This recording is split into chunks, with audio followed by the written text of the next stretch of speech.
Hey guys, my name is Gustavo David Ortiz and this is Agent Hustle. So in today's episode, I'm going to chat a little bit about taxes, really the tax property appraiser's office, right?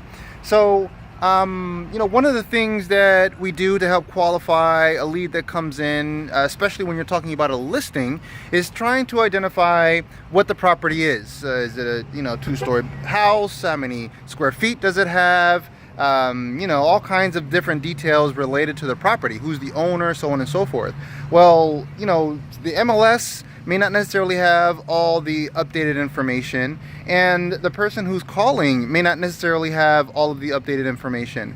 But there are a couple different resources that you can use. So, in MLS, you can use something called Realtors.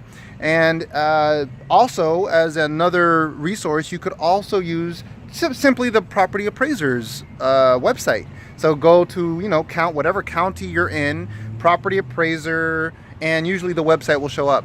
And that is actually accessible regardless of whether you have MLS. Anyone can go to that website. It's a really good resource to kind of find out what a property listing, or rather what a property's information may be. So that way you can kind of help verify what it is. If you see a discrepancy between what the person who's listing or who wants to list the property is and what the property appraiser's office or website might show, that's when you want to call them up and say, hey, listen, I'm seeing a discrepancy here. What's going on? And this will help reveal all kinds of things, like maybe someone's going through a divorce and the property's in more than one person's name. And, when you're going to put in a contract, in Florida, both of them have to be listed on the contract. That's sort of a legal thing.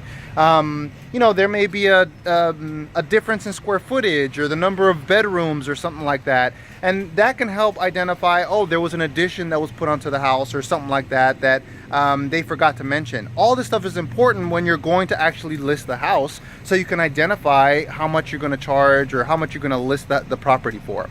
Anyways, it's a really great resource. The property appraiser's website is really good as a resource to kind of bounce back and forth between what your seller has told you about the property, maybe what the MLS has said about the property, and what the property appraiser's website might show about the property, and trying to get some clarity on what that is. Anyways, if that's it for me for today. If you like what you're watching, please make sure you thumbs up, share if you think someone can take some advantage from this video.